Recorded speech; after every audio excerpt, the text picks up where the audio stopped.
Ahoi. Moin. Tag 3 hat für uns begonnen. Wir sind schon von unserem Shelterplatz knapp 10 Kilometer gefahren. Sind Sie schon richtig weit gekommen?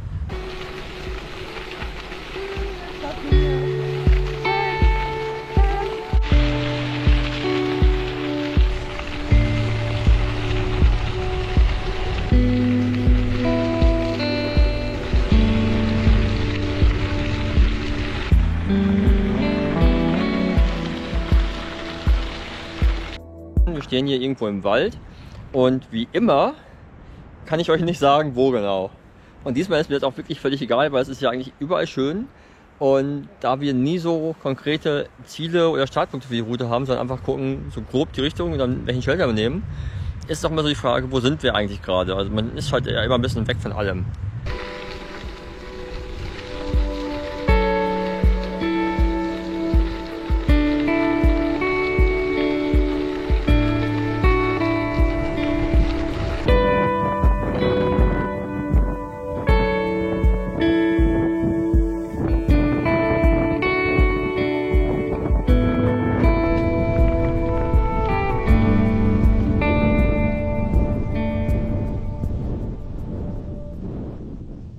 Ja, gestern hat es angefangen, wirklich richtig schön zu werden. Heute geht es wahrscheinlich schön weiter. Und, Also sie meint die Landschaft schön. Die Landschaft, ja. Und weniger Straßen. Und wir haben gestern auch am Shelterplatz gar nicht groß gefilmt, weil wir nämlich einen netten Nachbarn hatten und auch eine kleine Jugendgruppe unterwegs war. Genau, wir haben mit dem Jan hieß er, mit dem haben wir lange gequatscht. Der ist auch auf dem Weg. Erstmal hoch bis Hirtshals und fährt dann noch nach Norwegen weiter. Wir dachten, ja, das klingt geil, aber wir können nicht, weil wir haben eine Katze, die zu Hause auf uns wartet. Ja, und die Jugendgruppe... Die war lange laut. Die waren lange laut. Und heute Morgen zum Glück still. Und heute Morgen dann sehr still. Also ich habe von denen jetzt noch erst eingesehen, als wir losgefahren sind. Genau, wir fahren jetzt wieder mal erstmal weiter Richtung Norden. Es gab so 2 Optionen für heute, weil es soll heute nochmal... Also A, haben wir super geil Rückenwind. Es ist wie Rückenwind von 30 km/h mit 50 km/h Böen. Also richtig gut. Aber wir fahren auf eine riesen Regenfront hinzu und es gibt auch keine Alternative, weil die ist halt einfach scheinbar komplett über Norddänemark. Überall. Und ja, wir müssen mal schauen, wie so die Optionen sind.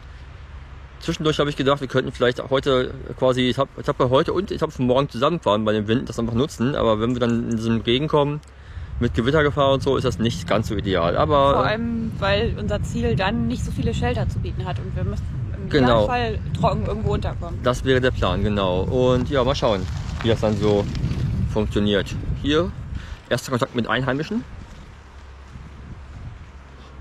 Nein, Quatsch, wir fahren jetzt weiter.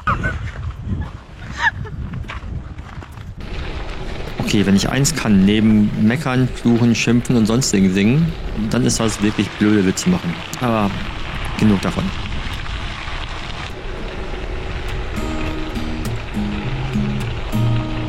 Wir hatten es erwartet und wir wurden nicht enttäuscht. Die Landschaft wurde immer schöner und abwechslungsreicher könnte sie kaum sein.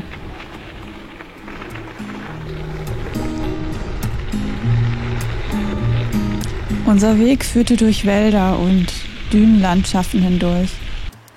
Auf Gravel, auf Asphalt, es war wirklich alles dabei und es wurde nicht langweilig. Und dass der Himmel immer grauer wurde, das störte uns bis hierhin noch nicht.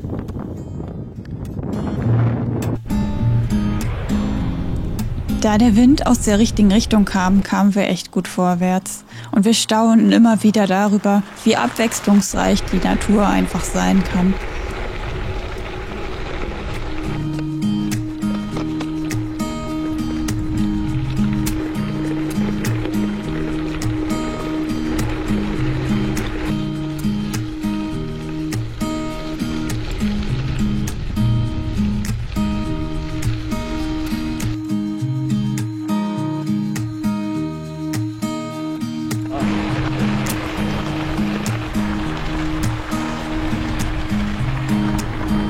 Durch den grauen Himmel bekam die Landschaft nochmal eine ganz besondere Stimmung. Und wir hätten stundenlang so weiterfahren können.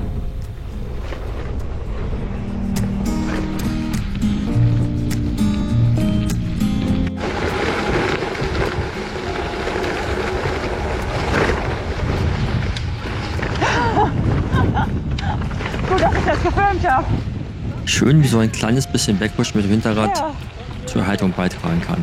Dabei war es ja alles andere als spektakulär, wie wir jetzt hier selbst gesehen haben. Aber naja, es ging erstmal eine Zeit weiter auf einem wirklich, wirklich wunderschönen Radweg.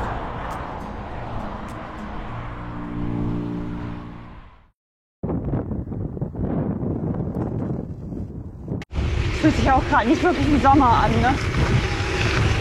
Ja, geht das aber. Das ist manchmal so. Blau, kühl, und dann bist du im Kamin irgendwo. Gegenverkehr. Das könnte ich auch jeden Tag fahren. Das wird, glaube ich, auch viel langweilig. Ja, und weil es auch so schön ist. Das ist so ein Anblick beim Radfahren, der ist immer wieder schön. Ich wusste genau, was sie meint, denn dieser Weg war wirklich schön. Vielleicht sogar gerade in dieser speziellen Stimmung.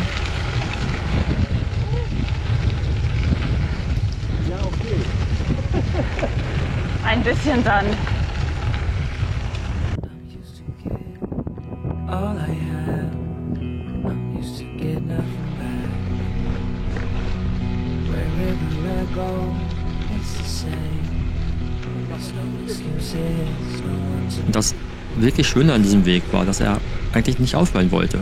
Wir schlängelten uns auf diesem Weg für etliche Kilometer durch die Dünen, durch Ferienhaussiedlungen, Wälder, Heide, Düne, Ferienhaus, Wald, all das, und es war einfach immer wieder besonders. nothing's right. Put your own side in the ring. Unless we're having a fight. Es war irgendwann in diesen Momenten, auf diesem Weg, wo dann so die Gedanken genug Zeit haben, um einfach frei zu einem zu kommen, wo man sich irgendwie fragt, warum wir uns eigentlich in unserem täglichen Leben so abstressen, wenn so Kleinigkeiten einen noch so glücklich machen können. Every time, it's never been worth it. But now they're Aber genug von diesem ganzen philosophischen Quatsch. Gucken wir doch lieber einer jungen Frau bei dem Kampf mit ihrer Food-Pouch zu. Eigentlich wollte ich ja nur an diesen Riegel rankommen, damit wir nicht schon wieder wegen mir stehen bleiben müssen, weil ich ein kleines Jüngerchen habe. Schmeckt's? Was? Schmeckt's? Ja, okay.